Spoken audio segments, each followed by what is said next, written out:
First, though, Dr. Amy Shah is an MD and nutritionist who kept hearing the same complaints from her patients. I feel hungry all the time, even when I just ate. They say my cravings are out of control. They were frustrated with diet plans not working. So she decided to come up with a new plan, which she lays out in her book. I love the title of this book. I'm so effing hungry. Why we crave what we crave and what to do about it. We've all been there. Dr. Amy Shah joins us live now. Good morning. Thank you so much for having me. Thanks for joining us. So first and foremost, I wanted to ask you, what is the difference between true hunger and a craving? Hunger and cravings are two different things. We always think about it interchangeably in language, but hunger is a true need for nutrients, whereas cravings is that pleasure. It's like you're full, but you could eat that cake, you could eat that dessert. It's a dopamine pathway, the same pathway that's involved with alcohol or drugs or Instagram, for example. And you're saying it's not my fault. It's not my fault that I'm hungry. It's biological. What is that all about? It is biological, and it's the world we live in, right? We live in this world with ultra processed foods that are so tasty and addictive. And then we have the emotional issues. We're going through depression, anxiety crisis, which also, again, triggers that hunger craving pathway. I absolutely know what you're talking about because after dinner, I'm thinking, I don't really need dessert. I'm not really hungry, but gosh, I really feel like I deserve dessert. So what do you say to yourself when you know it's a craving? How do you fight that feeling?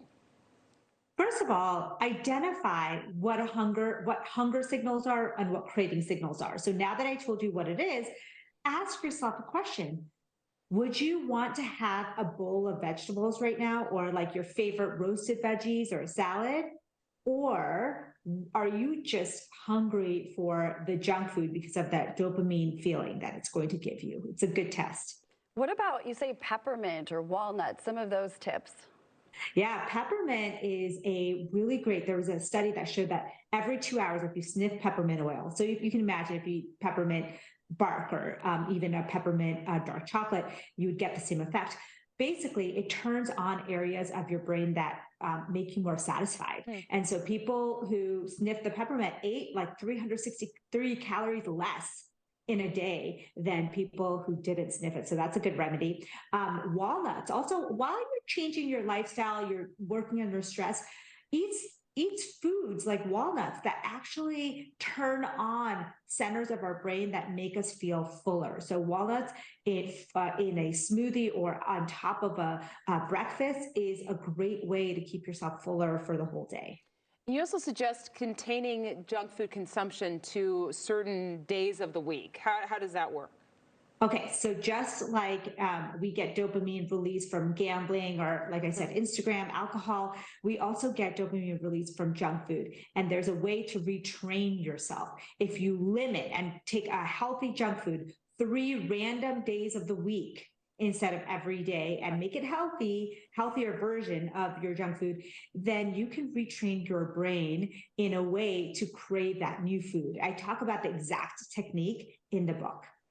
So you talk about sleep-deprived adults too, and that you're looking at them right here, sleep-deprived adults, early shift kids, and there's this hunger hormone you talk about and say that sleep-deprived adults have higher levels of it. So are we just down to start? We're just already fighting the odds to begin with?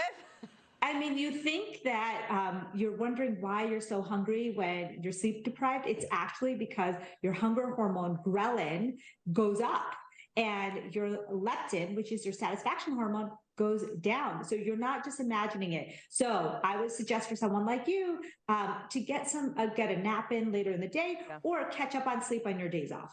See, it's good that I nap. Sarah's a good napper, so she's got that going. Thank you. Yes. Another recommendation was getting direct sunlight first thing in the morning. So when you wake up, maybe even just looking out a window, try to get some sunlight.